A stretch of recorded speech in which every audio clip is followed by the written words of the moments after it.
a todos. En el vídeo de hoy estamos para explicaros este juego, el Aeon Sense. Es un juego que me encanta, es un cooperativo que salió por Kickstarter en el 2017, puede ser, 2016, 2017, sí, creo que sí. Y la verdad es que tuvo una campaña súper buena, de hecho se financió al 600%, una burrada así, estuvo súper guay.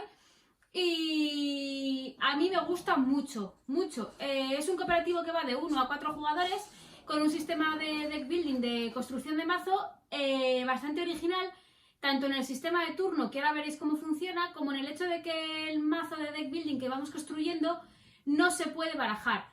Entonces creo que le aporta bastante más estrategia que un deck building normal, porque al final te permite... cuando le vas dando vueltas al mazo, haber dejado preparados combos de acciones de una manera mucho más eficiente. Me parece bastante original en ese aspecto. Así que nada, antes de liarme a contaros cosas como hago siempre, me pongo a explicaros el juego, que creo que es lo importante.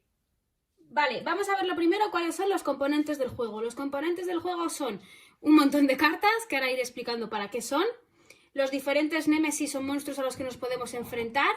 Estas losetas únicamente indican para el monstruo Ravenborn las furias que iremos añadiendo, y para la reina piraña, esta araña, los huevos que le podremos ir colocando, las cáscaras que se le tienen que ir colocando. Son solo para esos monstruos. Estos toques de poder que se utilizan en las cartas de siervos, los tokens de vida que se utilizan tanto para los siervos del Némesis como para nuestros personajes, los tokens de carga que se irán colocando para nuestra habilidad de cada personaje, las 4 brechas que va a abrir cada personaje, el orden de jugador, que tendré por si jugamos de 1 a 4 jugadores, y 2 diales de vida, el del Némesis y el del pueblo, que yo llamo Gravehorde, que es la vida total de los personajes a los que nosotros estamos defendiendo. Unas cartas de orden de turno y unas cartas para determinar cómo va a funcionar el mercado. Y, como digo, el resto de cartas. Lo primero que vamos a explicar es el orden de turno. El orden de turno se hace con este mazo de cartas. Es un mazo que contiene 2 cartas de Némesis, que sería el turno de nuestro enemigo o Némesis, y 2 cartas de jugador 1, 2 cartas de jugador 2, o aquí. La de jugador 3, la de jugador aleatorio y la de jugador 4. ¿Por qué es así? Porque si jugamos a 2 jugadores vamos a utilizar las 2 cartas de jugador 1 y las 2 cartas de jugador 2. Las 2 de Némesis están siempre. Si jugamos 3 jugadores, quitaremos estas 2 cartas y añadiremos la de jugador 3 y la de jugador aleatorio, que será el jugador que actúa a nuestra elección. Es decir, cada vez que salga podrá actuar el jugador 1, el jugador 2 o el jugador 3, el que más nos convenga por la situación de la partida. Y en caso de que juguemos 4 jugadores, se sustituye esa carta por el jugador 4. Imaginemos que jugamos a 2 jugadores. Jugaríamos con las 2 de 1 y las 2 de 2 y las 2 de Némesis. El resto a la caja. Una vez hecho eso, barajaremos las cartas y ya tendremos preparado el orden de turno. Cada vez que acabe un turno, se sacará una carta. En este caso le tocaría al Némesis. Una vez hechas las acciones del personaje, le tocaría al jugador 1, haría sus acciones y a continuación le tocaría al jugador 2. Así sucesivamente iremos alternando las cartas. Cuando acaben volveremos a barajarlas y volverán a colocarse de nuevo para volver a actuar en el orden en el que queden asignadas las cartas. Es decir, va a actuar 2 veces el Némesis, 2 veces el jugador 1 y 2 veces el jugador 2. Pero el orden va a ser aleatorio conforme vayan saliendo las cartas. La peor situación de todas, que el Némesis esté en las 2 cartas inferiores y una vez barajadas y vueltas a colocar, quedasen en las 2 superiores, pudiendo llegar a tener 4 turnos seguidos. Una vez entendido el orden de turno, vamos a pasar al setup del jugador. Tenemos tablillas con diferentes personajes. Vamos a coger una cualquiera y vamos a explicar primero la tablilla. ¿Qué significa lo que vemos delante? En esta parte superior lo que indica es el orden en el que vamos a colocar las brechas. Ahora os digo lo que son las brechas y cómo se colocan, pero básicamente vamos a tener una del 1, del 2, del 3 y del 4. Se van a colocar conforme veáis aquí. Al estar así significa que se va a colocar abierta. y el orden en el que está señalado, espero que lo veáis bien, el orden en el que está la parte amarilla es hacia donde se va a colocar la parte amarilla de la carta. En este caso, la 1 estaría completamente abierta, la 2 en la zona de apertura va hacia la derecha, o sea, izquierda, perdón, la 3 hacia la derecha y la 4 hacia la izquierda de nuevo. Esta sería la colocación para este jugador. Cada personaje lo tiene de una manera diferente, ¿vale? Ahora explicaré qué son las brechas, pero primero quiero que entendáis esto. ¿Qué va aquí? Las cartas de mano y las cartas que van al inicio del robo, que ahora vemos cómo se colocan. Aquí el jugador, el número de jugador, imaginaros que este personaje va a ser el jugador 1, recordad que esto sirve para saber cuándo le va a tocar conforme a las cartas de orden de turno. Aquí pondremos su vida, que todos los personajes en una partida normal empiezan con 10 de vida, todos, independientemente del personaje que sea. Esta es su habilidad especial, que es única en cada personaje y que la manera de ejecutarla es consiguiendo completar las cargas que aquí tenemos, que las iremos comprando, y una vez las tengamos completas las 5, podemos una vez retirarlas todas, utilizar dicha habilidad y volver de nuevo a empezar a cargar las que necesitemos hasta lograr las 5 y reactivar de nuevo esa habilidad. En la parte de atrás es únicamente un texto sobre Aeon Sense y sobre el personaje en cuestión. Es únicamente de manera temática. A la izquierda vamos a colocar el mazo de robo boca abajo y a la derecha el mazo de descarte boca arriba. En este juego todas las cartas tienen la misma estructura. Vamos a encontrarnos en la parte superior derecha el coste de la carta. Para pagar los costes de la carta se utiliza la moneda que se llama Ether. No tiene un token físico para representarlo, ya que no vamos a poder guardar de una ronda a otra Ether. Las cartas que consumamos que representen ese Ether serán las que podremos utilizar. Lo vais a entender ahora. Las cartas del jugador son de 3 tipos. Las moradas, que son las gemas, las azules, que son las reliquias, y las amarillas, que son los hechizos. Las gemas o rosas o moraditas, lo que son el éter.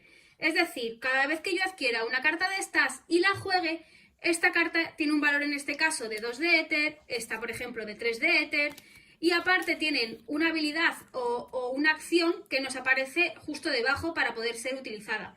La parte en cursiva es únicamente contextual del mundo de Aeon Sense. Solo tenemos que tener en cuenta la parte que está escrita sin cursiva. ¿Vale? Cada una de ellas tiene un poder. En este caso, por ejemplo, esta tiene un valor de 2 de éter y si es el segundo diamante de este tipo que utilizamos junto, nos acumula 2 más, por decirlo de algún modo. ¿Vale? Pues eso, cada una de ellas, esta por ejemplo son 2 y ya está, no tiene nada más.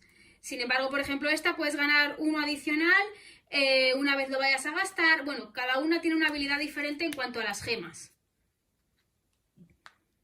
Su función, como digo, es únicamente la de ganar éter. El éter se va a utilizar o bien para adquirir otras cartas, con el coste que os estaba indicando, o bien para enfocar o abrir una brecha, que ahora veréis cómo se hace, o bien para cargar los poderes de la habilidad especial del jugador.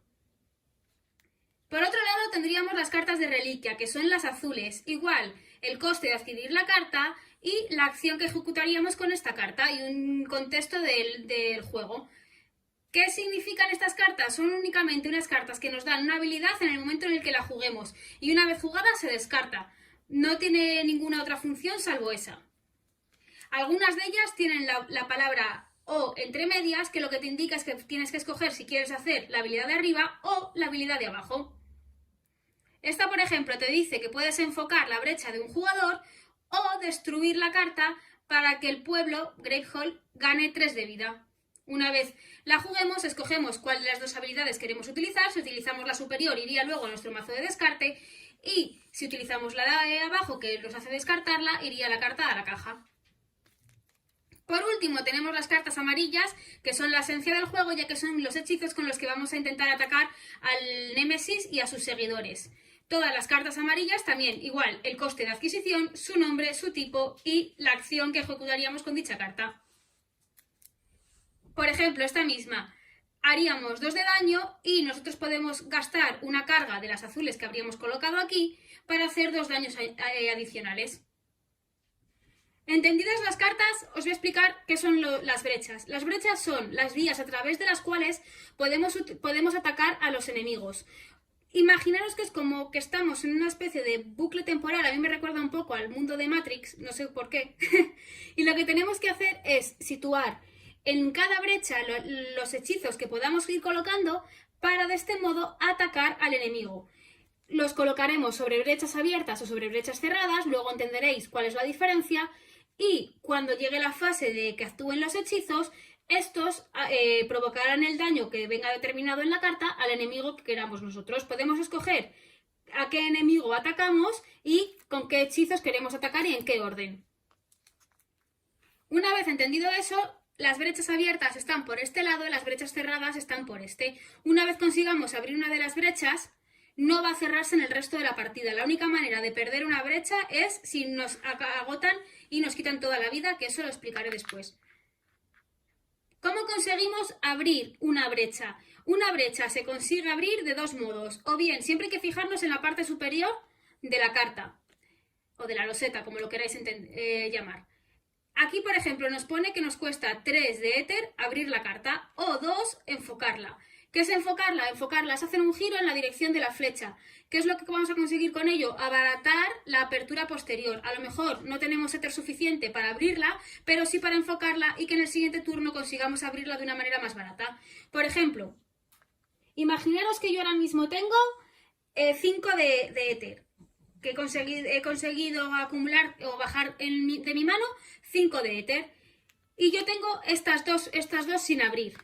O bien, abro esta por el coste de 3, que directamente le daría la vuelta y ya la colocaría, pero pierdo otros 2 de éter, que esos ya no se pueden utilizar. O bien, esta vale 9, no la podré abrir, pero esta vale 3. Podré hacer un giro en esta por coste de 3 y un giro en esta por coste de 2. Así en la siguiente esta me costará 2 y esta solo me costará 7. Vamos a ir rebajando el coste de ambas. Esto lo iréis viendo durante la partida, que es lo más interesante. ¿Para qué sirve abrir las brechas? Estaréis preguntando si puedo lanzar los hechizos en cualquiera de ellas. La mayor importancia de abrir las brechas es muy sencilla. Si yo tengo un hechizo colocado en una brecha abierta, lo podré lanzar cuando yo quiera. Si lo tengo colocado sobre una brecha cerrada, en el turno de lanzar hechizos tengo que obligatoriamente lanzarlo, ¿vale? Haya enemigos que me interese más o hay enemigos que me interese menos. Por eso me interesa tenerlas abiertas y que de ese modo pueda unir todos los hechizos juntos y hacer un ataque mucho más brutal y más potente en una sola acción. Además, hay la brecha 3 y la brecha 4, independientemente del hechizo que coloquemos encima, sea de daño o no sea de daño, nos otorga un daño extra. Vale, ahora vamos a preparar el setup del Némesis o nuestro enemigo. ¿Qué es lo importante? Primero, tenemos que escoger ante cuál de ellos nos vamos a enfrentar. Todos tienen la misma estructura, su nivel de vida, el nombre del enemigo, su unless, que ahora veréis lo que es porque cada uno es diferente, y todas las cartas tienen un momento en el que te ponen que se ejecuta un unless y dependiendo de qué Némesis tengamos como principal será a esto a lo que se está refiriendo. Esto solo se utiliza si queremos incrementar la dificultad, que yo de momento no os lo recomiendo. Reglas adicionales que deberemos leer al principio de la partida para entender cómo funciona este Némesis en concreto. Y por detrás únicamente un texto contextual y un detalle siempre sobre el setup. En este caso es que tiene un mazo extra, ¿vale? Pero cada uno de los enemigos a los que nos enfrentemos tendrá una especificación a la hora de montarlo. Aparte, en la parte trasera, aquí en chiquitito, tiene un número de dificultad. Este, por ejemplo, es de dificultad 2. Van del 1 al 10. Cuanto más alto, más difícil de jugarlo. Este tiene un 3. Este tiene un 5, ¿vale? Dependiendo de ante cuál nos queramos enfrentar, serán más fáciles o más difíciles. ¿Y cómo se prepara el mazo del Némesis? Lo primero que haremos será coger su dial de vida y colocaremos el número que nos indique de vida. En este caso 70, pues lo colocaremos en 70 y este será el nivel de vida del Némesis. A continuación leeremos, como siempre, el setup que te viene aquí debajo y las reglas adicionales para que todos sepamos en qué funciona. Si vamos a enfrentarnos contra Ragborn, lo que tenemos que utilizar son las fichas de furia, porque son específicas para este monstruo en concreto, ¿vale? Y quitaremos las de cáscara porque no se van a utilizar. Son las mismas, lo que pasa que tienen las dos caras, pero bueno, solo dejo unas poquitas para que lo veáis. Y ahora, aquí llega lo interesante. Siempre vamos a jugar a la hora de preparar el mazo del Némesis con dos tipos de mazo. Los mazos de cartas básicas, que vienen aquí escritas abajo, que pone básico, básico, básico, y el mazo específico del Némesis en concreto, en este caso de Reikborg, pero los tenéis aquí todos dependiendo de contra qué enemigos queráis enfrentar. Vale, estas cartas se van a utilizar todas, las del enemigo en concreto se van a utilizar todas. Del mazo básico añadiremos una serie de cartas dependiendo de cuántos jugadores seamos. ¿Cuál es la manera de distinguirlo? Tienen en la parte inferior derecha un número que va del 1 al 3. El 1, el 2 y el 3. Las 3 son más difíciles, las 2 intermedias y las 1 van primero porque son más fáciles. Las diferenciamos. Este mazo es específico de este Némesis, que es el que os decía que viene aquí atrás explicado dentro de su setup. Pero básicamente es una acción especial cuando salga un strike y se colocará, ¿veis? Mazo de strike. Vale, eso es únicamente para este Némesis, pero de manera genérica tienen siempre 3 cartas de nivel 1, 3 cartas de nivel 2 y 3 cartas de nivel 3. La estructura de las cartas, que es lo que quiero que principalmente entendáis, igual que para el jugador principal o protagonista, hay 3 tipos. En este caso tenemos las moradas, que lo que son cartas de ataque. En el momento en el que salen se ejecutan y lo que nos hace es un daño específico. En este caso un strike de Reikborg, que son estas cartas. Pero bueno, un Unless, que es lo que yo os decía, que sería la acción que viniera en el enemigo en concreto. Estas cartas son siempre de un ataque determinado y que se hacen en el momento en el que salen. Y luego tendríamos las cartas que sí que se van a mantener durante la partida hasta que las consigamos matar, que van a ser las cartas de poder y los enemigos o siervos del Némesis. ¿Cómo se colocan? Siempre se van a colocar de izquierda a derecha, de más cerca del Némesis a más lejos. ¿Por qué? Porque a la hora de ejecutar las acciones del Némesis se tienen que hacer de más antiguas a más nuevas. Entonces es una manera muy rápida de tenerlas colocadas correctamente.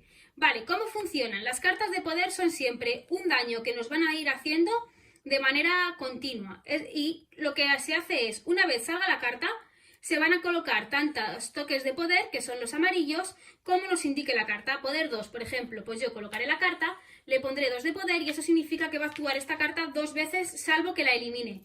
¿Cómo se elimina la carta? No todas te dejan, pero las que te dejan te lo pone aquí. Para descartarla gastas 7 éter.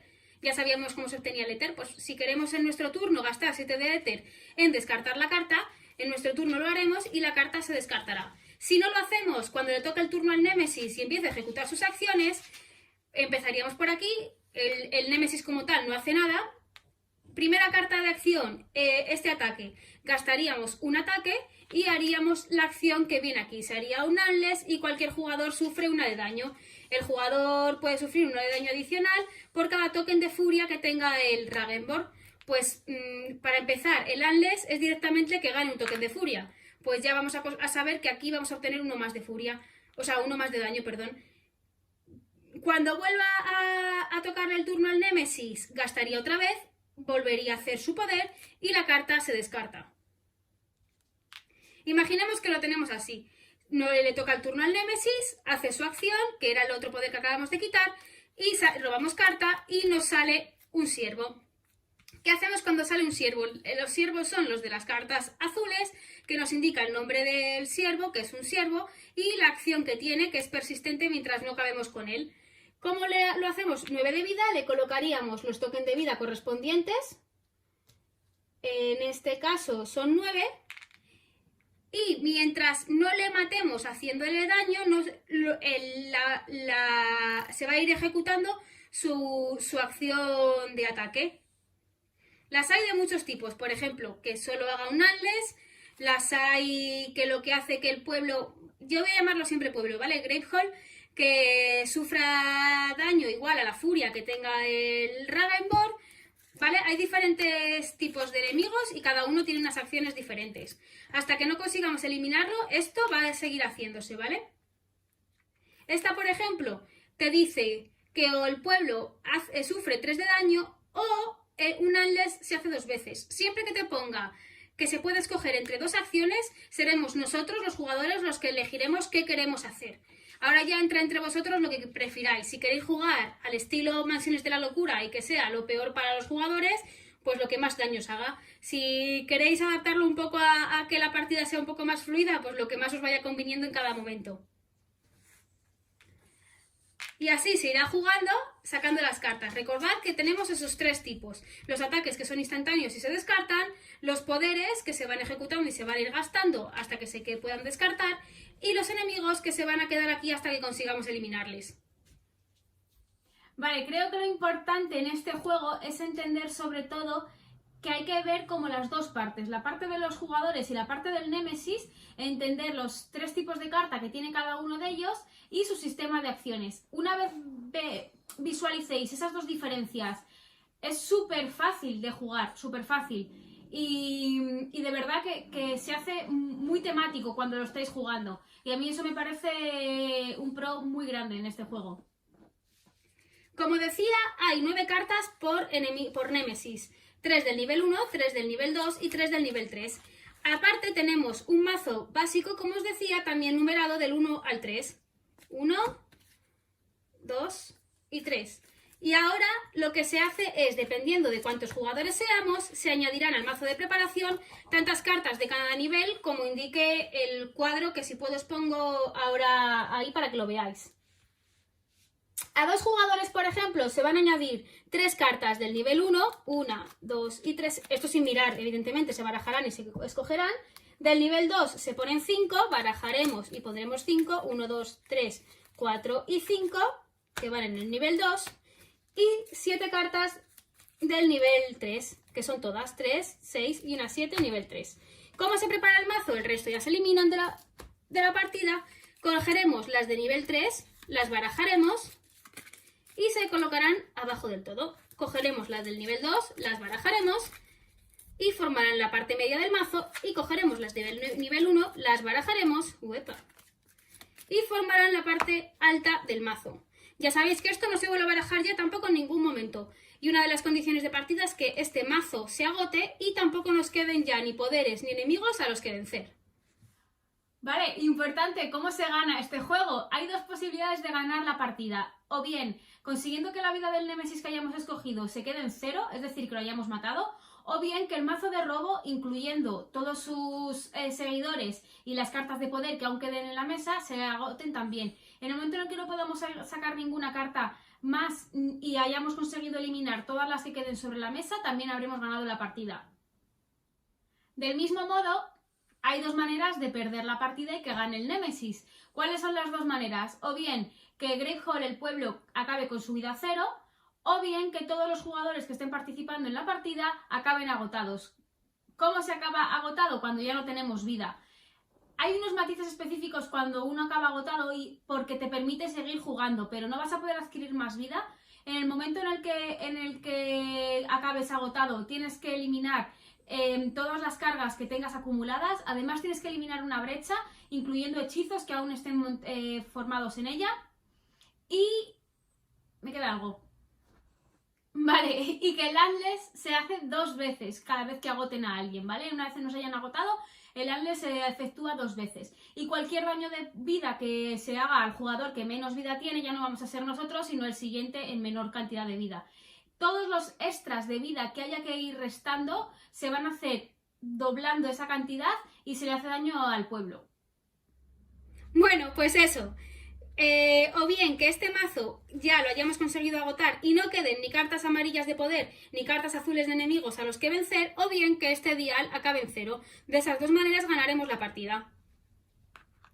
Del mismo modo, perderemos la partida si el contador de vida del pueblo o Gravehall acaba en 0, o bien todos los jugadores pierden sus tokens de vida y acaban agotados.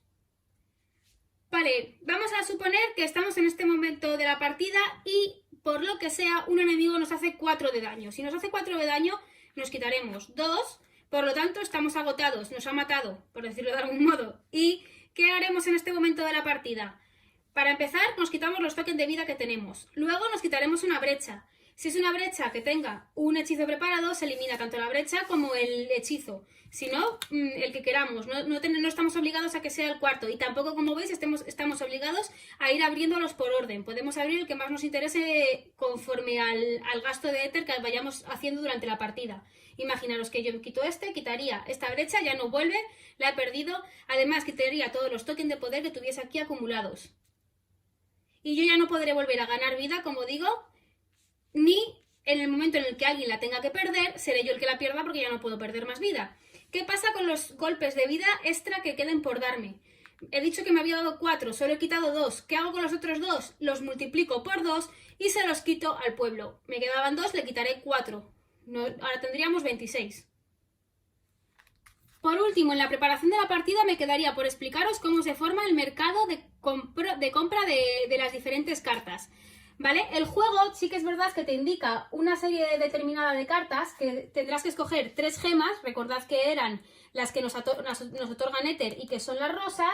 Tendremos que coger 2 de reliquias, que recordad que son las azules, que son una acción especial que se ejecutan en el momento.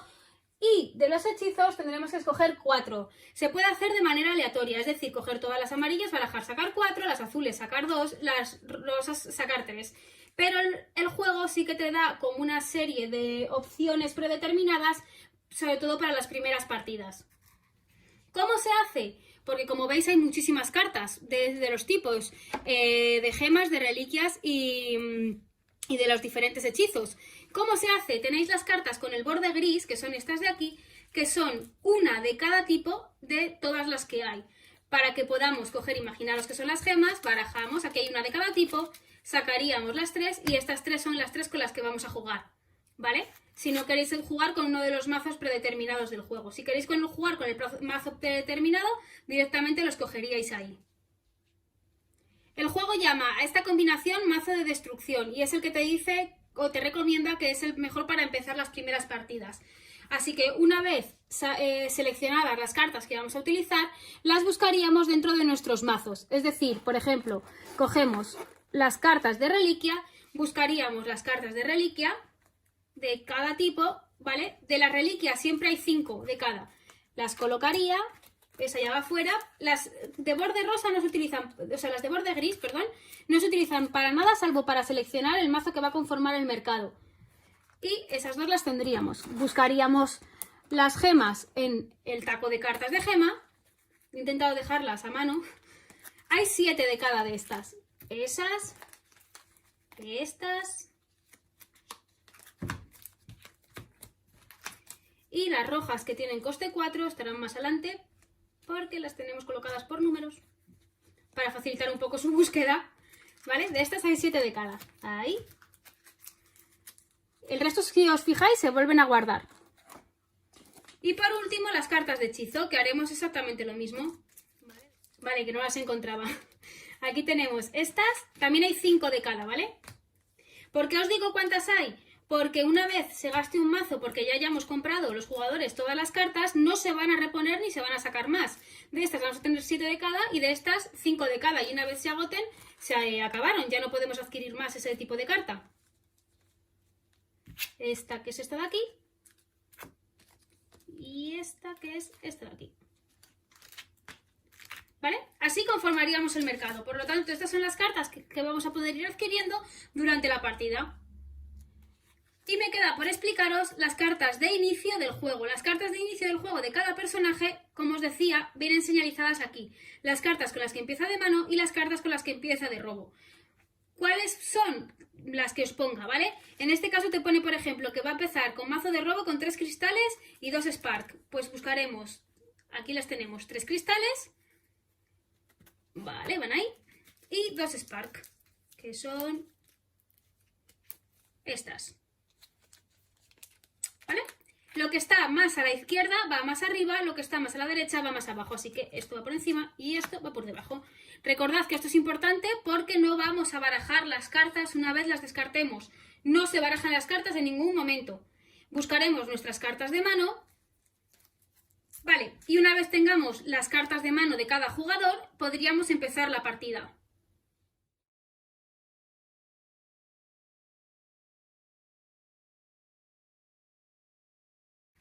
¿Cómo se desarrolla la partida en el juego? Como recordáis del principio, sacaríamos una carta para ver a quién le toca.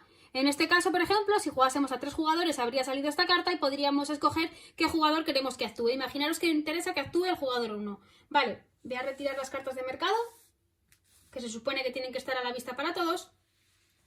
Y la fase de cada jugador se compone de 3 partes. La parte de lanzamiento, la parte de la fase principal y la parte de la fase de robo. ¿Qué es la fase de lanzamiento? La fase de lanzamiento es gastar los hechizos que tengamos en nuestras brechas con la condición que os había comentado. Si la brecha está cerrada, obligatoriamente tengo que lanzarlo. Si la brocha está abierta, puedo optar por lanzarlo o no lanzarlo dependiendo de si me interesa o no me interesa. Imaginaros que ahora mismo no tengo ningún enemigo, que la situación está así, y yo no tengo aquí ningún enemigo al que atacar. Puede que no me interese de momento lanzar algún hechizo que yo tuviese preparado previamente. O sea, ahora mismo en esta acción no tengo hechizos para lanzar. Nuestro primer turno nunca vamos a tener hechizos para lanzar porque no los habremos colocado. Imaginaros que en un turno más avanzado yo he comprado esta carta en algún momento de la partida y la tengo aquí colocada. Si la tengo aquí colocada, podré optar por lanzarla contra el Némesis o no lanzarla, dependiendo de si me interesa. Sin embargo, si la tengo aquí, obligatoriamente voy a tener que lanzarla contra el Némesis porque es el único enemigo al que me puedo enfrentar en este momento.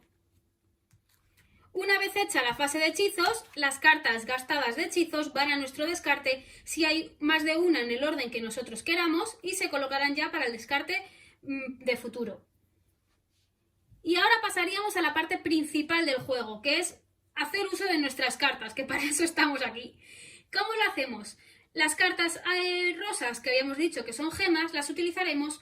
Imaginaros, yo tengo aquí 1, 2 y 3 gemas para poder gastarlas. Puedo gastar o bien, en este caso por ejemplo, en abrir una brecha directamente, en enfocar una brecha, en poner un token de poder si me interesa, en comprar alguna carta del mercado o en atacar algún némesis que ponga lo de para descartar, o sea, perdón, alguna carta de poder que ponga para descartar gasta X éter. En eso podré utilizar estas cartas de éter. Podré también, si quiero, preparar un hechizo es colocarlo en una brecha abierta o en una brecha cerrada a mi elección y dejarla ahí para el siguiente turno que sea lanzada. Nunca vamos a poder en el mismo momento colocar la carta y lanzarla, salvo que ponga que tenga una acción inmediata. Hay poquitas cartas de ese tipo, pero puede que haya alguna que ponga al jugarla pasa esto, o inmediatamente al colocarla pasa esto. Salvo eso, la carta se queda colocada hasta el siguiente turno que podamos lanzar el hechizo. Y si lo que he jugado es una carta de las azules, la colocaré, diré el contexto de la carta, lo ejecutaré y irá a mi descarte. ¿Cómo va mi descarte? Todas las cartas que yo haya jugado, imaginaros que yo en este turno esta la he dejado aquí colocada, he gastado en vez de 3, porque no me interesaba, solo he gastado 2 en coger un token de poder, es lo único que he hecho en mi acción y he jugado esta carta. Estas 2 me las guardaré en la mano para el siguiente turno. Las dejaré en la mano para el siguiente turno y estas las colocaré en el mazo de descarte en el orden que yo quiera. Me puede interesar que cuando yo robe esta carta la robe lo más cercana posible a esta, o me puede interesar que la robe más cerca a estas. Sea como sea, las puedo colocar como quiera, pero luego ya no las voy a poder volver a reorganizar. Sí que podré mirar las veces que yo quiera el mazo de descarte, nunca el mazo de robo, porque cuando se me acabe el mazo de robo, estas irán a esa parte de allá. ¿Cómo? Ahora lo veis.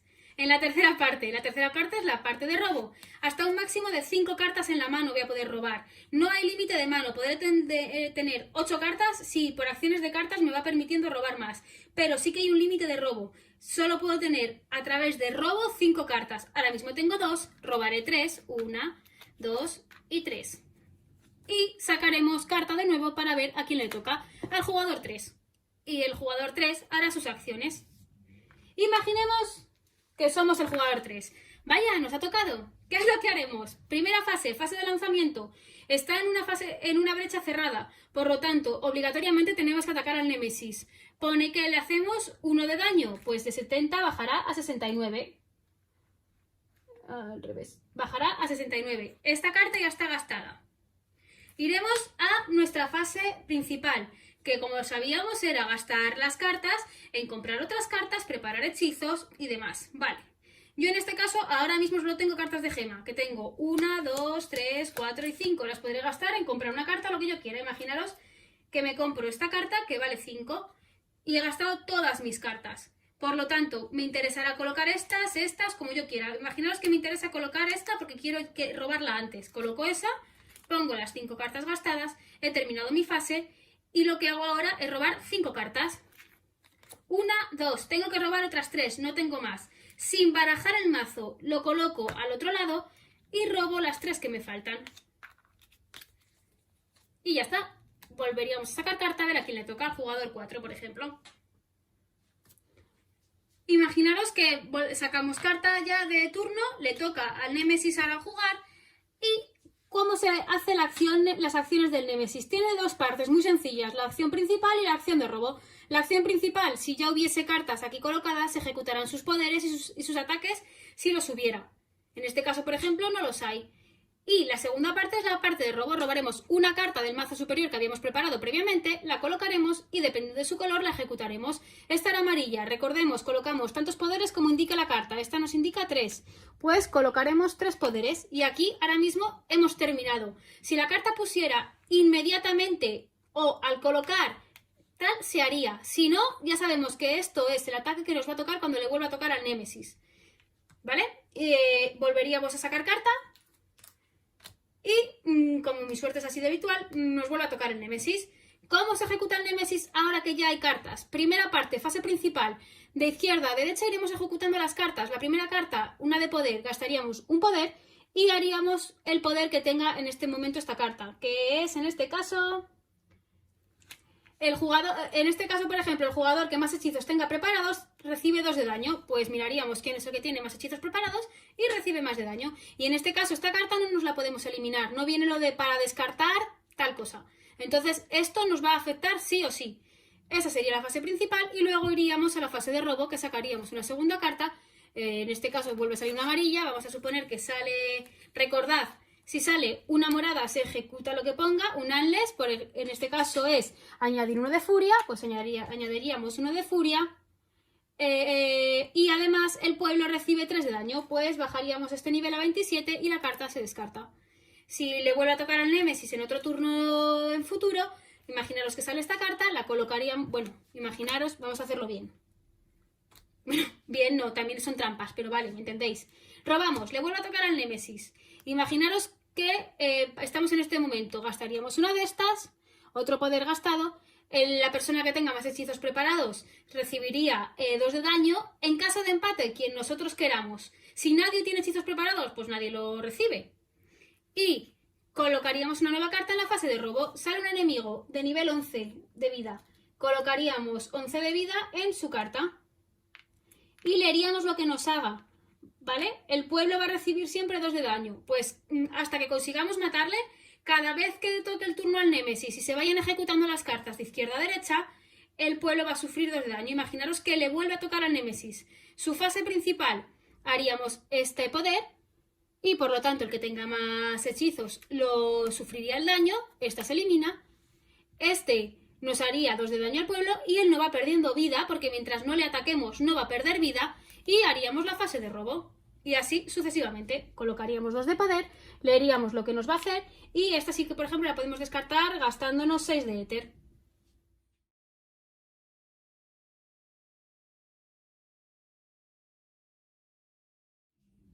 Y ya está, así se juega, no tiene más. Sacaríamos una carta de nuevo, veríamos a quién le tocaría. Jugador 1, pues si imaginaros que este era el jugador 1, pues él lanzaría los hechizos que tuviese preparados. Puede elegir, como decimos, si están en brecha cerrada, obligatoriamente los tiene que lanzar. Si está en brecha abierta, puede escoger. Y puede escoger si se los quiere lanzar directamente al Némesis y ir bajándole la vida, o atacar a uno de sus siervos. Hace lo que prefiera. Una vez hecho eso, haría su fase principal, que es gastar el éter, preparar hechizos y jugar las cartas azules a su voluntad. Se irían todas al descarte, robaría hasta tener 5 y volveríamos a sacar carta y así iríamos jugando hasta que se desencadene el final de la partida, o bien porque hayamos ganado o bien porque hayamos perdido. Bueno, además, como os había dicho, el juego tiene como 4 niveles de dificultad. El nivel básico, que es el que te trae el juego, es el nivel estándar. Si os resulta muy complicado, hay unos ajustes para hacerlo un poquito más fácil, que básicamente son aumentar nuestro nivel de vida de 10 a 12, el nivel de vida del monstruo bajarlo 10 puntos, imaginaros que estamos enfrentándonos a un Némesis de 70, pues dejarlo en 60, y el nivel del pueblo subirlo en 5 puntos, en vez de 30 empezará con 35. Esa es la manera más fácil de adaptar el juego. Si aún así os parece el juego normal, os parece fácil y queréis incrementar la dificultad, lo único que tenéis que hacer es, en la carta del Némesis, hacer los ajustes que te vienen a la derecha en la parte superior, que son la parte de aumentar la dificultad.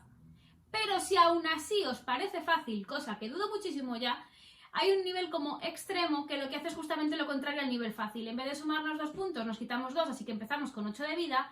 El Némesis tiene 10 más... ¿Qué pasa? 10 más de vida, en vez de 70, en este caso tendrá 80, y el pueblo tendrá 5 menos, en vez de 30 tendrá 25. Esos serían los ajustes para modificar la dificultad del juego. Y nada más, esto es Ion Sense. Parece difícil, sobre todo la primera partida, te da la sensación de que hay como muchos tipos de cartas, el setup es bastante lento de preparar la primera vez sobre todo, luego ya lo hacéis de carrerilla, de verdad, pero es verdad que la primera vez abruma un poco. Como todos los juegos estos de construcción de mazos y que tienen mucha miga dentro, parece más complicado de lo que realmente es. Pero si os gustan los colaborativos que de verdad estén bien tematizados, o sea, de verdad sientes que tienes que organizarte con tu equipo para ir acabando con los diferentes siervos del Némesis, ver quién ataca al Némesis, cuál es la mejor manera de poneros de acuerdo para hacerlo, está muy bien traído. La mecánica de deck building está muy bien hecha, muy bien ajustada. Y es verdad que se ha criticado un poco el tema de los componentes del juego. No voy a negar que no es que sea una maravilla, pero bueno, hacen su función, tampoco lo voy a criticar. No sé, a mí el arte no me disgusta tampoco el juego en sí. A mí las cartas, una vez están plastificadas, o sea, perdón, enfundadas, yo todas las tengo enfundadas, me parece también que están bien. O sea, que yo tampoco discrepo mucho ahí en cuanto a la calidad del juego. Y nada, la dependencia del idioma sí que es verdad que es bastante alta porque hay bastantes cartas. Bueno, todas tienen texto. Pero, oye... Ya, perdón. Pero es verdad que el texto que trae tampoco es muy difícil. Si tenéis un inglés básico, se entiende bastante bien. Es un inglés rollo Magic, así, o sea, que es bastante fácil y bastante intuitivo de traducir las cartas. Pero bueno, esperemos que llegue pronto en español, ya que lo iba a sacar SD Games, al menos lo tiene anunciado desde hace... En el 2018 creo que lo anunció, que iba a salir en el 2019, se ha retrasado, esperemos que este año salga. Y si sale, de verdad que yo os recomiendo mucho haceros con él, probarlo o al menos darle un tiento, porque es un juego muy, muy entretenido. Así que nada, que como siempre, muchísimas gracias por verme, por estar ahí y nada, que nos vemos en el próximo vídeo. ¡Hasta luego!